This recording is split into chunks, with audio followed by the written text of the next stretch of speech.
It's called the supreme spectacle, yet nothing prepares you for the grandeur of the Grand Canyon.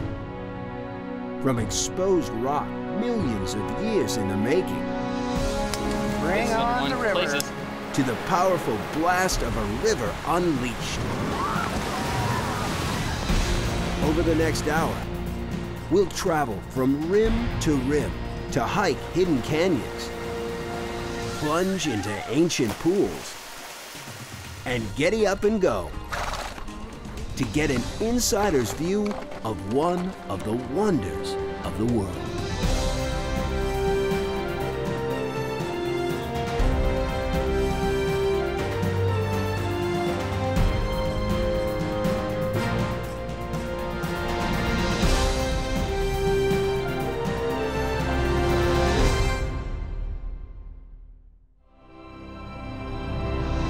Stretching as far as 18 miles from rim to rim, the Grand Canyon spreads across the northwest corner of Arizona. Each year, millions of visitors from all over the world come to view the stair-step labyrinth of monoliths, where the ever-changing patterns of color and light are an inspiration. Many experienced canyoneers get their bearings from the multitude of rocky peaks called temples. Some have exotic names like Osiris, Buddha, and Zoroaster, after Eastern deities and religions. Well, there's over 100 named peaks and temples and buttes here, any one of which, in my humble opinion, you could pluck out of the canyon, set down in the middle of Kansas, and you'd have a national monument in its own right. Described as a gigantic Venus flytrap, this vertical park, with a 1-mile drop to the bottom, draws people in. The minute you step off the rim, it's a rugged environment where distances are deceptive. People tend to underestimate the canyon and how far things really are. For instance, behind me here is Plateau Point. It is 6 miles one way from the beginning of the trail. And most people, if you ask them on the top, think it's about 1.5 to 2 miles down the trail. For those who want to explore the extreme backcountry with people in the know, watch your footing, because it's kind of a little bit loose. The Grand Canyon Field Institute has been working with the park since the 1990s. Multi-day guided hikes allow time to delve deeper. Every one of these is probably a fossil. It's just that one still has the pattern in it. Then, it's off to places where there's a whole new perspective.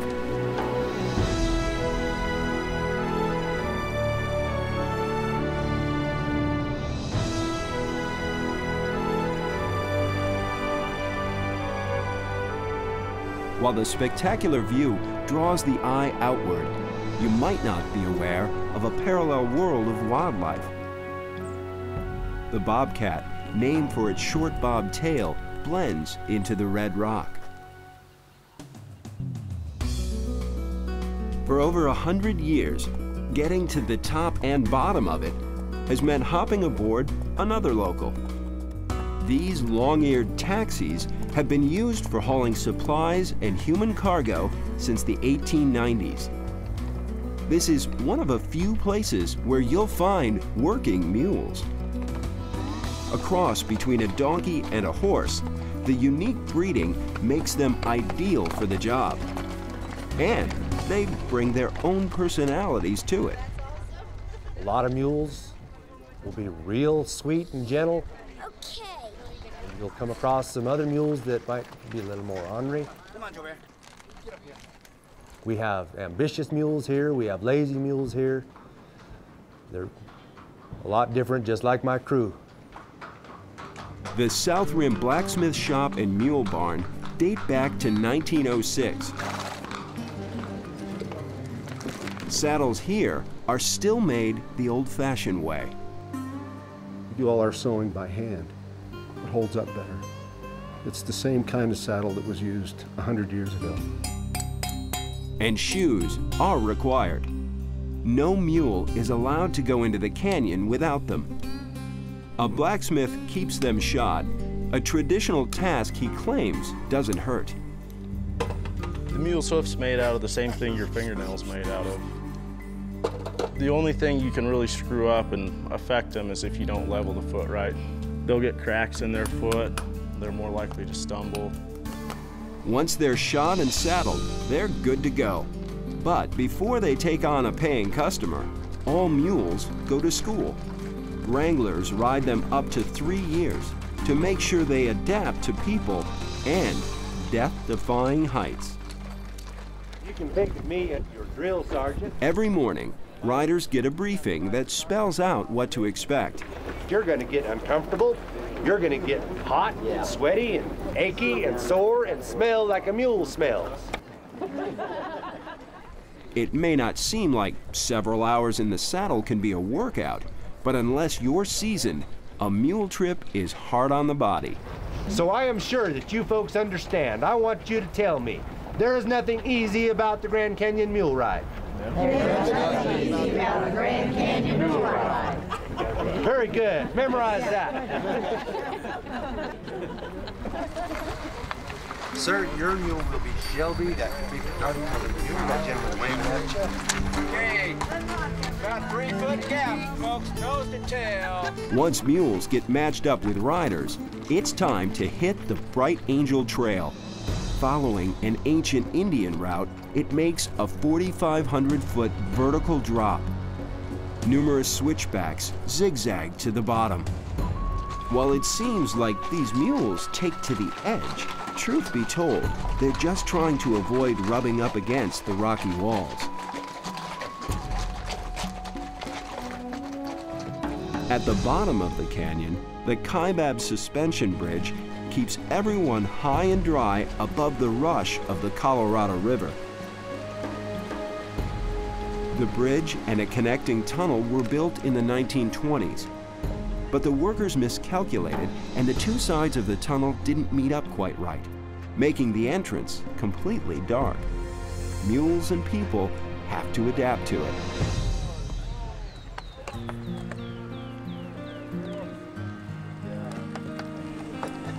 At the end of the trail, tucked away amid the cottonwood trees, those who book ahead can look forward to a stay at Phantom Ranch. This area of Phantom Ranch that we're in hasn't changed since 1930, and it is like stepping back in time.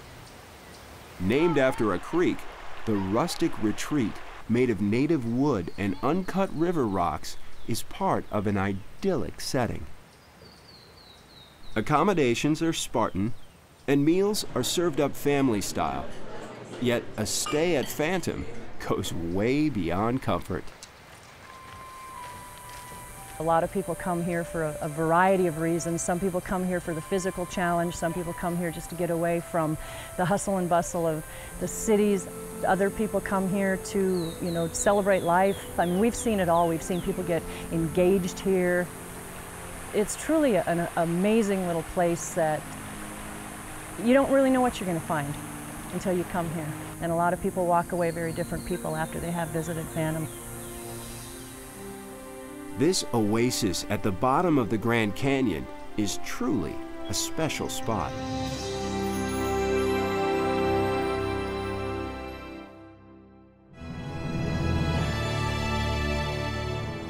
It's called America's Most Scenic Treasure. While you may think of Grand Canyon National Park as one major canyon, at over 1.2 million acres, there's much more than meets the eye. Grand Canyon, as we know it, is huge. And so really, yeah, there's this little tiny ribbon of corridor, inner gorge corridor that we would say is the Colorado River. And then there's this massive area outside of it.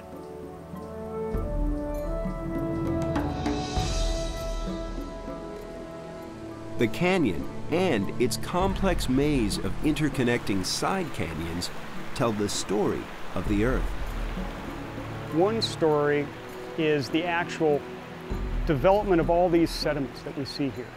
Whether you're in the inner gorge where there's There's all these granites and metamorphic rocks, which are really the roots to mountain ranges that were huge and now have been eroded off. So the development of all these layers that we see here is one story. Then the second story is the very young one. The second story is, well, there happens to be a river cutting over this material, and it's helping to erode it all away. The Colorado River began carving out the canyon a mere 5 to 6 million years ago, making it a relative newcomer in geological time. Fueled by snowmelt and rainfall, and propelled by gravity, many bodies of water converge to make the Colorado River mighty. Treacherous rapids and a long history of adventurers make running the Grand Canyon a trip of a lifetime. The Colorado was always something that I really, really wanted to do. It was kind of like the epic journey.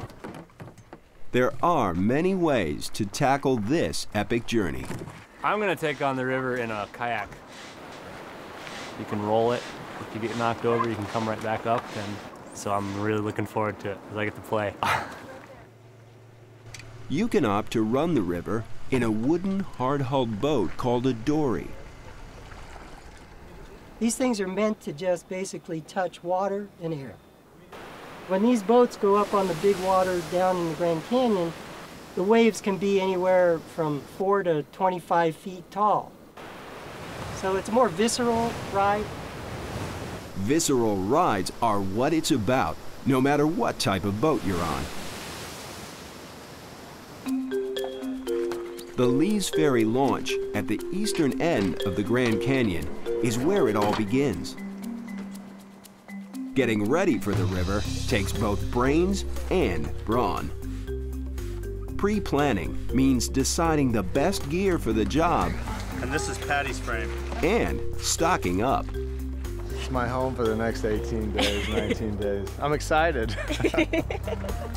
The camaraderie is catching. More than 22,000 people raft the Colorado River each year, all regulated by the National Park Service.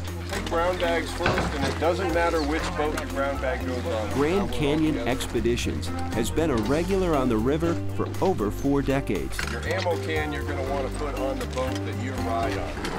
Their most popular trip is on an inflatable rig called a baloney boat for its shape. Everybody go ahead and grab a jacket.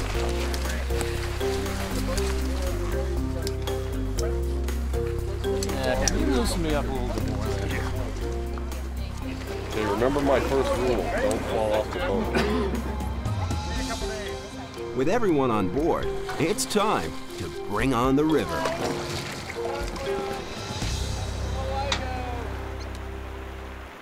What we're at is the top of the Grand Canyon.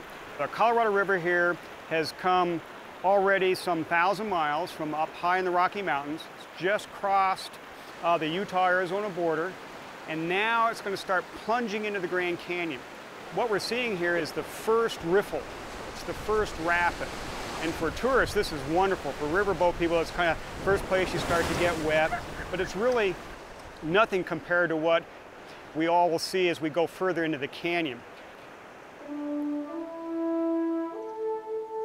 From the water, the Great Gorge narrows as it draws you in deeper. Life becomes day after day after day of Grand Canyon. But the early explorers didn't come here for recreation. The legendary one-armed Civil War veteran John Wesley Powell led the first expedition in 1869. He was doing his mapping and a surveying of the Grand Canyon at that time. Prior to that, the whole area was a blank spot on the map with only conjecture as to where the river flowed. 1938 was the year of the first commercial trips. Back then, mostly men tested their mettle, but it was a maverick boat woman who popularized commercial river running. Georgie White Clark was the first woman to ever row the rapids. but she made an even bigger splash with her innovative design for a new kind of craft, one made of Army surplus rafts. Georgie took 3 of those long donuts and lashed them together. And that way she could carry a lot of people. And so the trips were really cheap. And Georgie was quite a character. She owned her own company. She ran her own boats. Clark called her motorized pontoon rafts G-rigs. What you see today is a variation of Georgie's design. The river drops nearly 2,000 feet in elevation as it moves through the Grand Canyon, a plummet that accelerates the current. So what we're seeing here is a typical scenario. You notice how we have some boiling areas. There's white water, and you can see that there's kind of a curl to it. And if you have a huge curl, that means there's a huge boulder under there. The water is going over that and curling back. On a small raft, you want to avoid those things because they can actually suck you down in, they can spin you around. You'll see down the middle there's a ridge. That's called the tongue. The water is funneling down in and it's roaring down the high energy part of this rapid. That can be an area of a lot of fun and an area that's entirely frightening, and that's where you get the biggest waves. With waves and holes that can suck you in, both men and women learn to respect the rapids and to read the river. The rocks are placed in, very, very bad places in some cases, and you have to do difficult moves to get around the rocks. And people may not even realize what you're doing. Half the time I'd say they don't realize that you're back there, sweating bullets.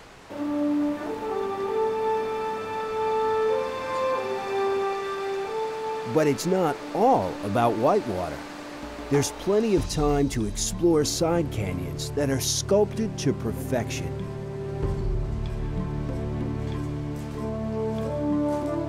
Or to take a plunge into an ancient pool.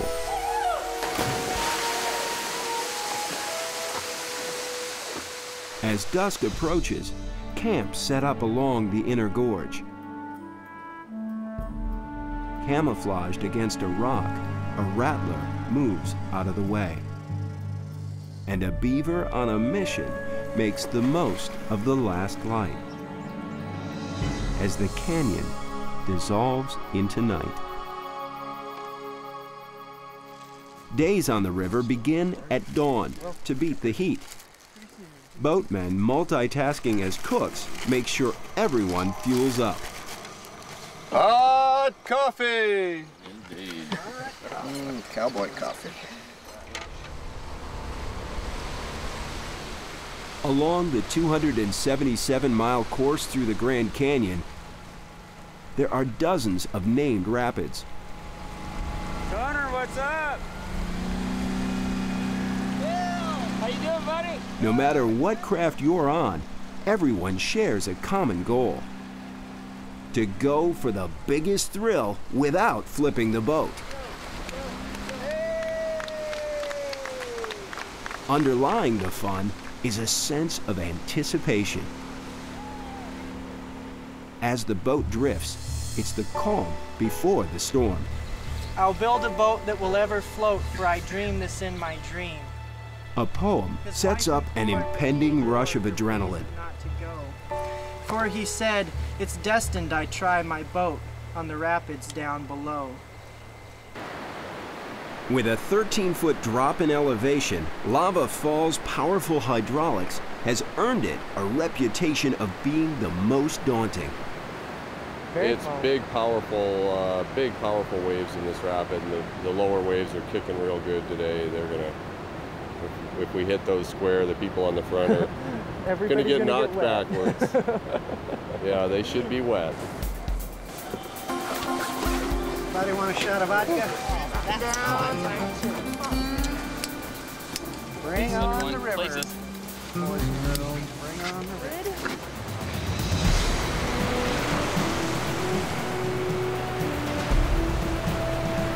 Lava Falls does not disappoint. There's only an instant to contemplate what's coming.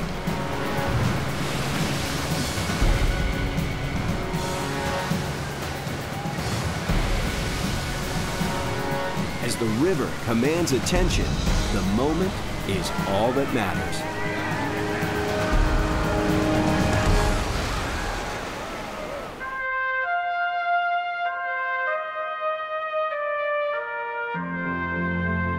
In an expanse of endless wonders, 2/3 of Grand Canyon National Park lies north of the Colorado River. Along the north rim, the elevation reaches 8,800 feet, with views all the way to the Painted Desert. Sunrise at Cape Royal reveals a 60-foot opening aptly named Angel's Window. With a higher elevation and more rain and snow, it's lush and green. This is more of a place to slow down and take it easy.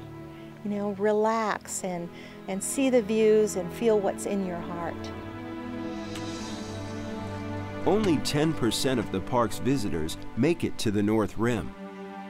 But for those that do, there's a sense of being the first person to ever see it.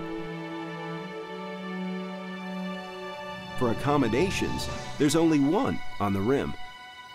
The Grand Canyon Lodge was originally built by the Union Pacific Railroad in 1928. The architect, Gilbert Stanley Underwood, had a vision. He wanted to accomplish something that looked like it fit into the natural environment here. You see it rising out of the rock.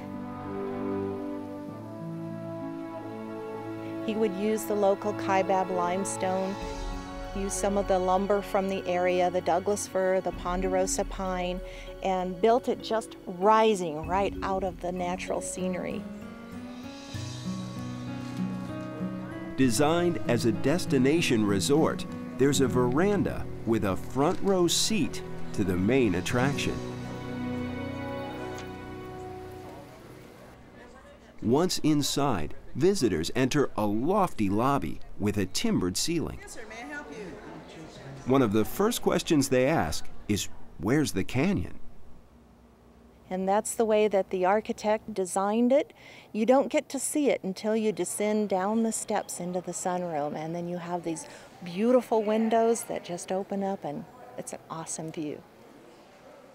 Off to the side, a bronze life-size statue of Brighty honors a beloved burro that once roamed the trails. Canyon tradition calls for visitors to rub Brighty's nose for good luck.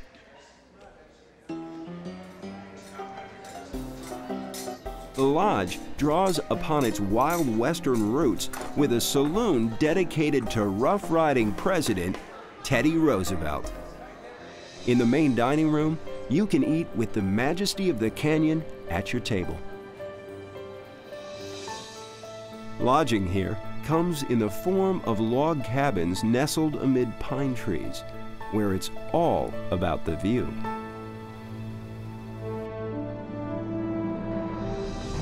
From an overlook along the rim, you can get close to the canyon, but to get to know it, you need to get down in it. Of the trails that crisscross the canyon, the over 21-mile Kaibab Trail is popular for multi-day treks between the north and south rims. Well, having experienced it as a younger man, the sort of wilderness experience and the fantastic scenery, I would really want to share that with my children. So my son is old enough to do it now, so he's going to be the first one to do it. We're going from this side because we've got the higher altitude this side. This is the north rim, so we're going down this side. And then you've got the long trek to the Colorado River, down the canyon, and then up the steep south side. So you see the whole thing. Beyond the beauty, nothing is easy about an elevation loss of over 5,700 feet from the north rim, or a grinding climb of over 4,700 feet to the south rim. It's something that has to be seen and experienced and felt and huffed and puffed, and I'm pooped. If you have strong legs, stamina, and experience, one way to see the canyon is a feat of endurance known as a rim-to-rim run. Alpine runner Maureen Meyer is well aware of the challenges of an extreme sport. The canyon is not forgiving. So starting off in the pine trees in the cold, going down through multiple layers of rock, preparation is certainly necessary to make it safely across the canyon. For her, the payoff goes beyond the physical challenge.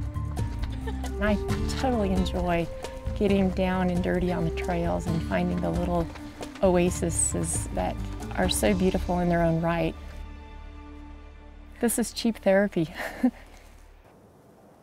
No matter what pace or trail you take, the #1 rule is to respect the canyon. How are you guys today? Fantastic. Good. How far down the trail were you planning on going? Or do you know? No, I don't know. You Just don't know? whenever I get tired enough that... Okay. Bonnie Taylor is a preventative search and rescue ranger whose job is to keep people from getting in too deep. Hiking until you get tired. Can you tell me what might be wrong with that statement? I can't hike back out. Exactly. We actually talk with people and kind of get a feel for where they're planning on hiking. How far down the trail are you planning on going today?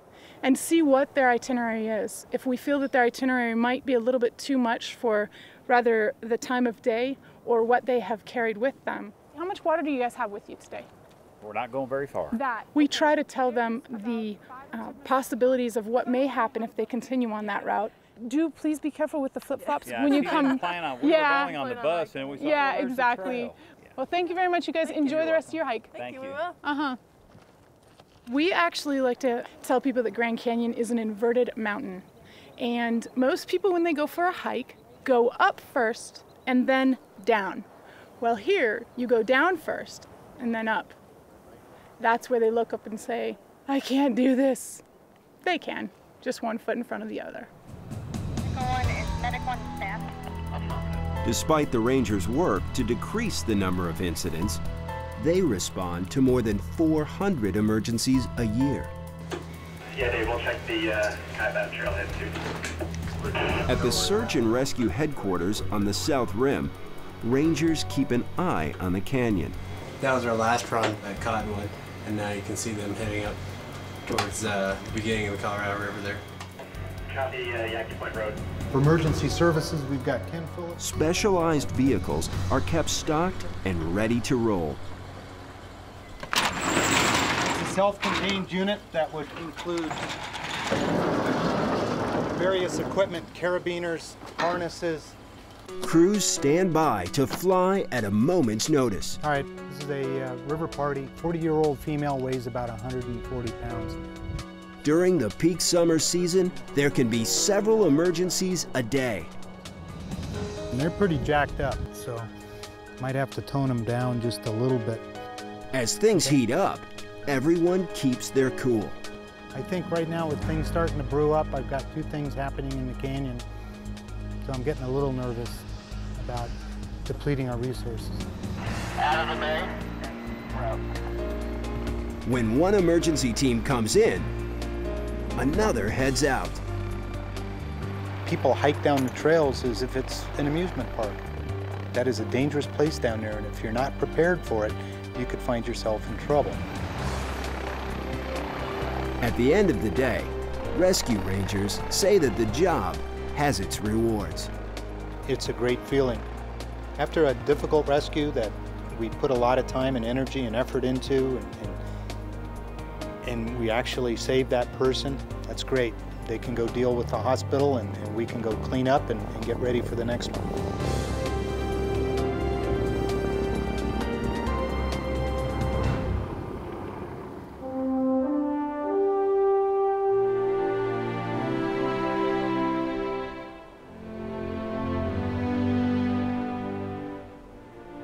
In the vast geological wonderland of the Grand Canyon, time seems meaningless. Amid the grandeur, the California condor soars. While most come to revel in the views, hundreds of ancient sites are reminders that the canyon has been a home to people for thousands of years. In this mud here, you can see fingerprints where someone's patted that mud in, and those are 1,100 to 900 years old. The ancient ones weren't the only ones to seek out the view. The South Rim has been the tourist hub for the majority of visitors since the turn of the 20th century. The Grand Canyon Village, preserved by the park, tells of a more recent history.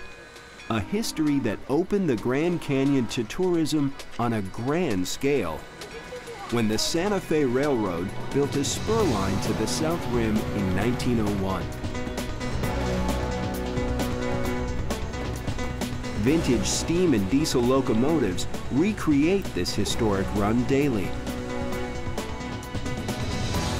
When the train pulls into the old depot, the sign says Grand Canyon, and you've arrived. Visitors make the short walk to the rim to gaze upon the great abyss. Most pass by the El Tovar Hotel. This luxury rock and log lodge is one of the most celebrated of all national park lodges. Named for the 16th century Spanish explorer Pedro de Tovar, it was built by the railroad. Has sort of a Swiss chalet look, which looks a little out of place to some in this area, but I think the people that were vacationing at the time, wealthy Americans, were used to going to Europe, and that's the kind of thing they expected at the end of the line, so I think that may have played a part. El Tovar's cozy lobby, dubbed the Rendezvous Room, looks like an old hunting lodge with a corner fireplace and trophy heads. Booking a room here takes advanced planning, but you don't have to be a registered guest to enjoy El Tovar. One of its biggest attractions isn't inside, it's outside, on the porches and side veranda, where you can kick back just like people have done for over a century.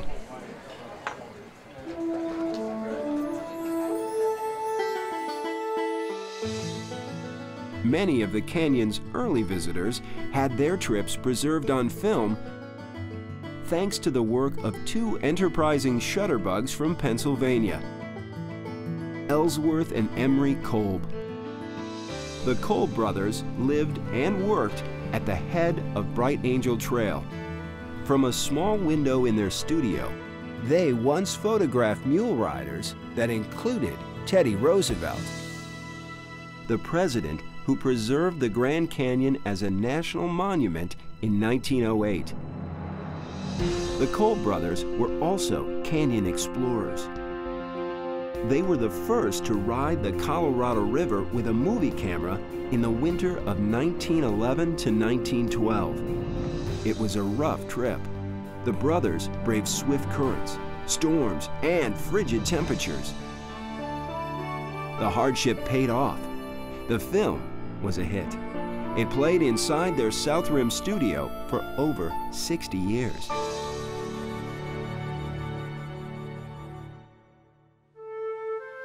Today, their studio is a bookstore and gallery. The National Park Service maintains their private quarters. Tours require advance reservations. Emery Kolb lived here until his death at the age of 95, where he enjoyed his own private view.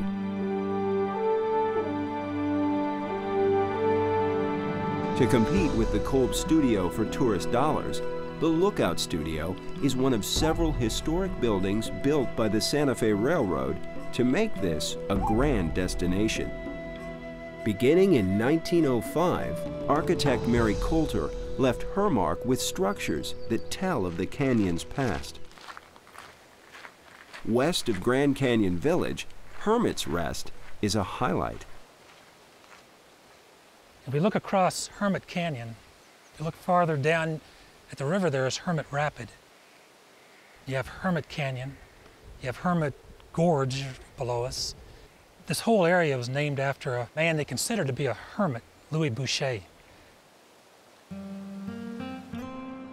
Nestled into the side of the canyon, Hermit's Rest was made to look like Boucher's refuge.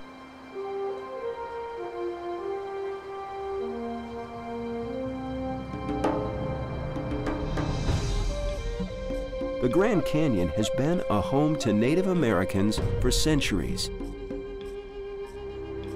Built on the highest point of the South Rim, the Desert View Watchtower is Mary Coulter's masterpiece. Designed after an ancestral pueblo in ruin, she even recreated a ruin alongside it. She labored to integrate her structures with the surroundings, and in particular the living rock, using available materials. In fact, in a few of her structures, Desert View Watchtower in particular, she's actually used rock art panels as building material.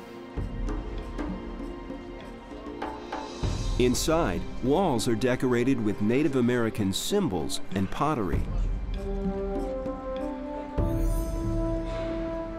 A winding staircase leads up to an observation area. From here, the majestic panorama is a feast for the eyes.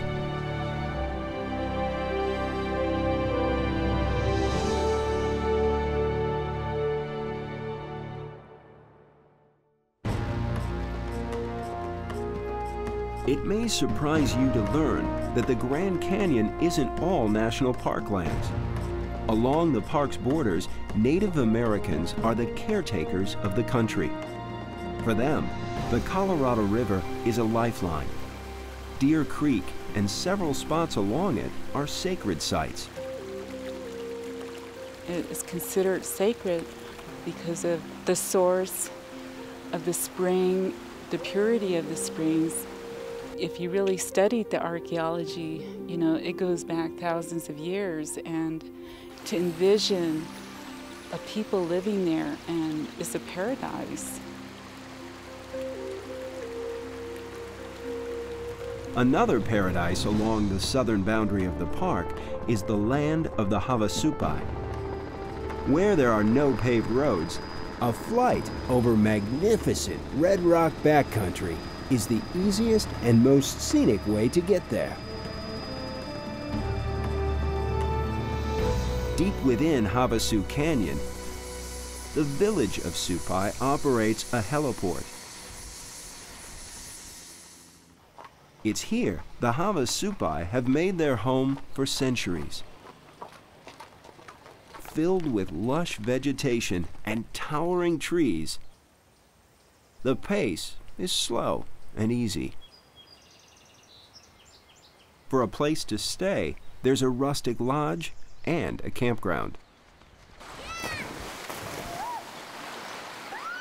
Havasupai means the people of the blue-green waters.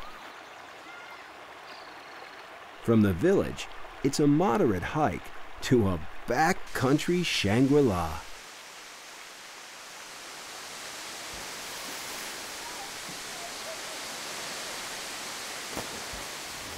Coming down here for the first time is definitely a shocker to most people, because you have the waterfalls, you have the red rock, you have the blue water, you have the green around. It looks like a Hawaii / Caribbean island / Grand Canyon, and you just don't know what to think at first. The first of the falls seems like it has to be the best.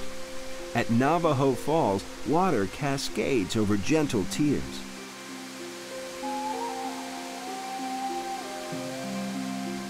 And it's just the beginning. A trail winds down to the most famous flow. Havasu Falls drops 120 feet into a deep, crystalline pool. The striking color comes from the rock itself. Light reacting with the dissolved limestone in the water turns turns it an incredible shade of turquoise. In a place where the surroundings are superlative, yet another waterfall is on par with the rest. At the majestic Mooney Falls, roaring water drops almost 200 feet.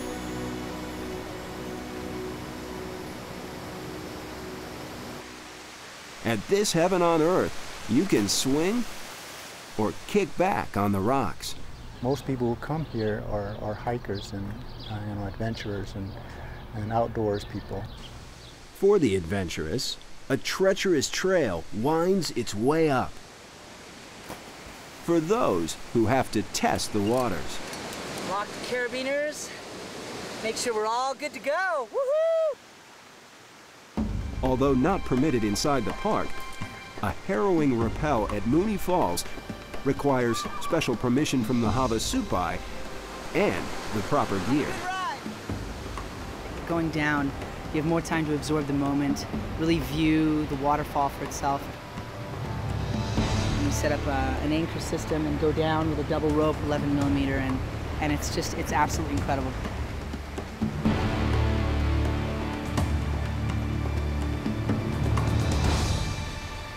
Wherever you take in the waters, from high up or down low, at Havasu Canyon, there's seemingly no end to this Eden. The blue-green waters make their way to more tranquil lower cascades. Eventually, everything flows into the Colorado River.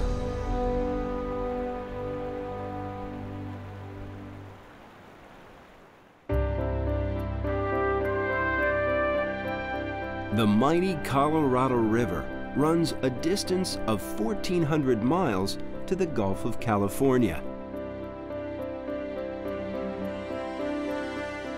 Along its course, the 277-mile meander through the Grand Canyon is a wonder of the world.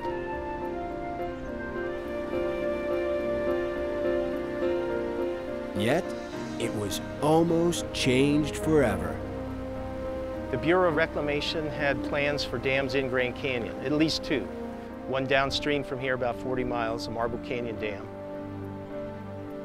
And one down around Bridge Canyon, down the lower end of western Grand Canyon. It was all part of a grand plan to develop the West for water and hydroelectric power. At first, the influential Sierra Club was willing not to oppose the dams for a compromise. The Sierra Club said, well, we'll let you put dams in the Grand Canyon as long as we have elevators that can get to the bottom so that people can go down there, see the river, and fish. The fates intervened when one man took a stand.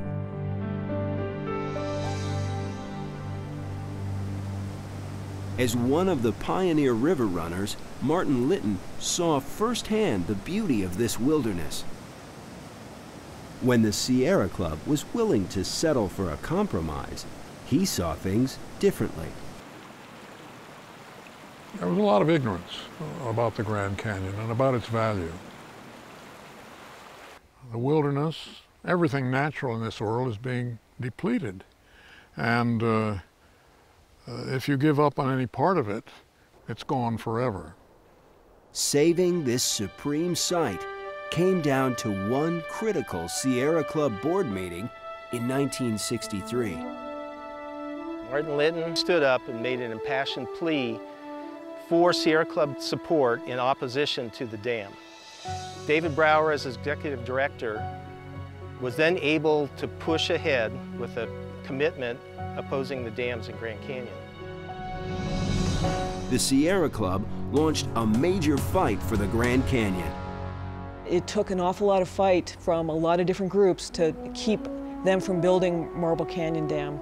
It was one of the seminal moments in the Sierra Club's history. Congress voted down both proposed dams in the 1960s and 70s. The Grand Canyon was saved.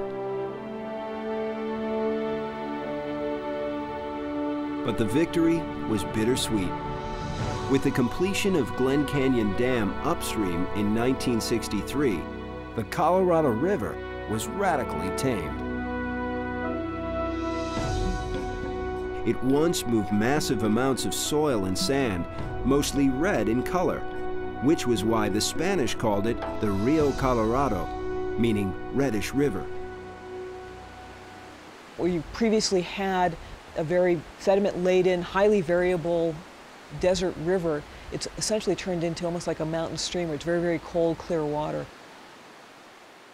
A lot of that sediment was key to making sure that the system functioned. In a novel experiment, scientists periodically opened the generators and bypass tubes of Glen Canyon Dam.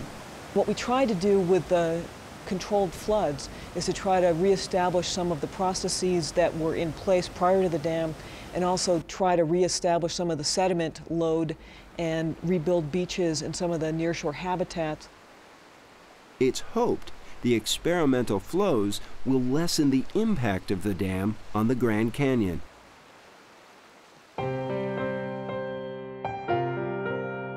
Altering this landscape would have been unthinkable to President Teddy Roosevelt, who once declared it a sight every American should see. It is a Grand Canyon from beginning to middle to end. Laying eyes on it for the first time can be intense. I just started laughing, but you know, some people will cry. It catches some people in such an extreme way that they've documented 6 fatalities of people when they came up and took their first look at the canyon, actually got that visual shock, that touch of vertigo, lost their balance and fell over and were killed. So it's a killer view. Locating the best view, killer or otherwise, is often a matter of personal choice. The sheer beauty and scale can make it a journey of discovery. I enjoy it for the changes. It's almost like art comes to life. Once in a lifetime, do it. You got to do it. It's just phenomenal. It's so huge. We're not going to fully ever understand it, which is kind of nice. To get to know the Grand Canyon even a little, you need to hike it. Ride in and out of it. Make the Great River run through the heart of it.